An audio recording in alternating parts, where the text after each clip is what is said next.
Well, let's actually get into the book and learn a little bit more about systemic racism. For Carver and Isher. This is a book about systemic racism. And believe it or not, it's actually for kids. I have to say, this book was really hard to write. Systemic racism is incredibly difficult to understand, even for grown-ups.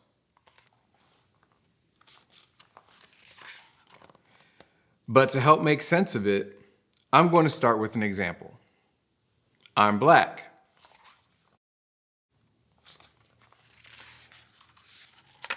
Did you know that it's really rare for someone with my skin color to write a kid's book?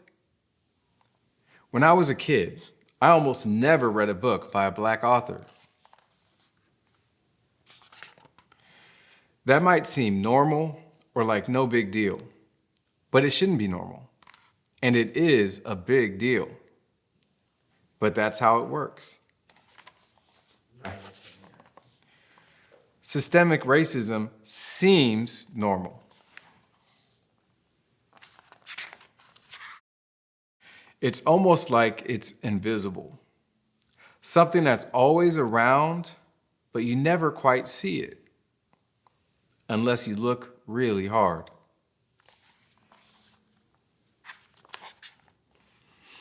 So my hope with this kid's book is to help you not only see it, but want to do something about it. You might already know what racism is. It's when someone is excluded, treated badly, or hated because of their race or skin color.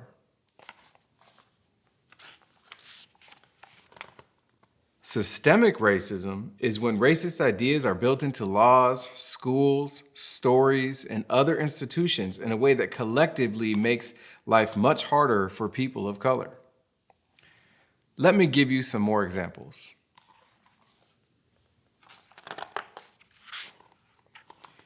When I was a kid, the only people on TV that looked like me were athletes, comedians, or rappers. When I was in school, I was suspended for things that my white friends were not.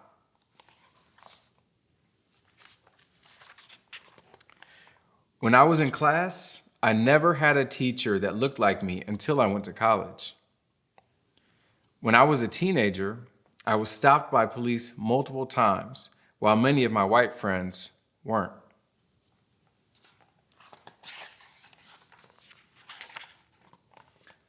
Looking at these moments, it may not seem like it was about the color of my skin, but systemic racism isn't always obvious, which is what makes it so hard to see. Before I understood that, I used to get frustrated and angry, even at myself. But as I grew up, I noticed I wasn't the only one experiencing this. Other people were experiencing the same things.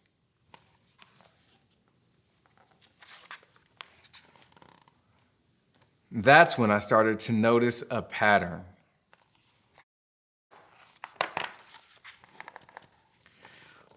I learned that if you're Black, you're more likely to be stopped by police. It can be harder to get a job. It can be more difficult to buy a home. You're less likely to go to a good school. You're less likely to be in charge. And most heroes in stories don't look like you.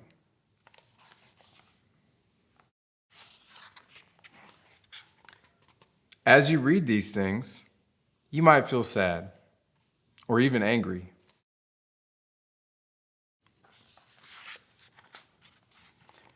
You might start to wonder how it got this way. Well, the reason is long and complicated, but I'll do my best to explain.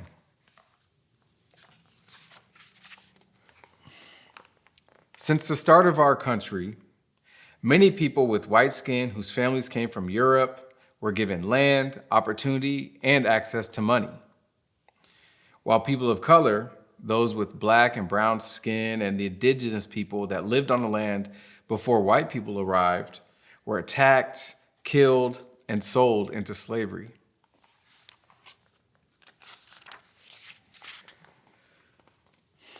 Lies were told about people of color to scare white people, to make white people believe that people of color would hurt them, steal their property, or give them diseases. Yes, really. Sadly, many people believed those lies. Then, after they fought for their freedom, people of color still didn't have as many rights. They still had more obstacles and experienced a lot of discrimination. New laws were even created to make life harder for them because many white people didn't want to share.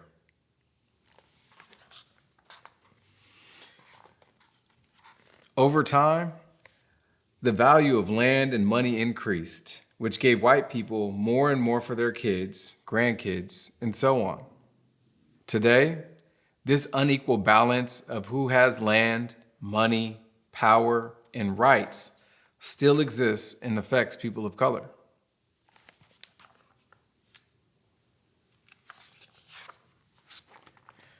It affects their ability to live in nice homes and neighborhoods.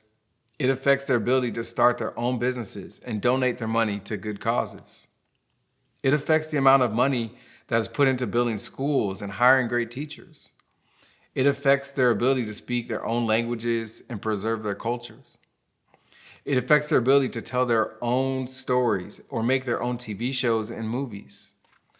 It affects who has access to medicine and good doctors. It affects how they are treated by police, government, and the court system. All of these things are the result of systemic racism.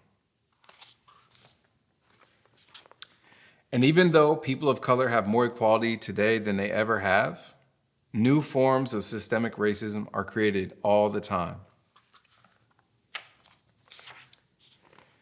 We need to change the system and erase the racist ideas that live in our laws, schools, stories, and other institutions. We need to create ways for people of color who have been left behind for so long to catch up so that money, land, great schools, quality doctors, and basic rights are equally available to everyone.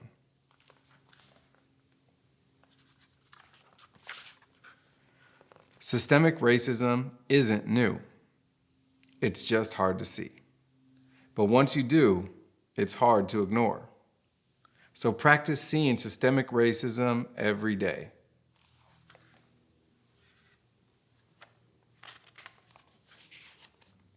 In the schools you go to, movies you watch, neighborhood you live in, point it out to your friends. Point it out to your family. Because systemic racism can't be undone until we open our eyes and see it. The end.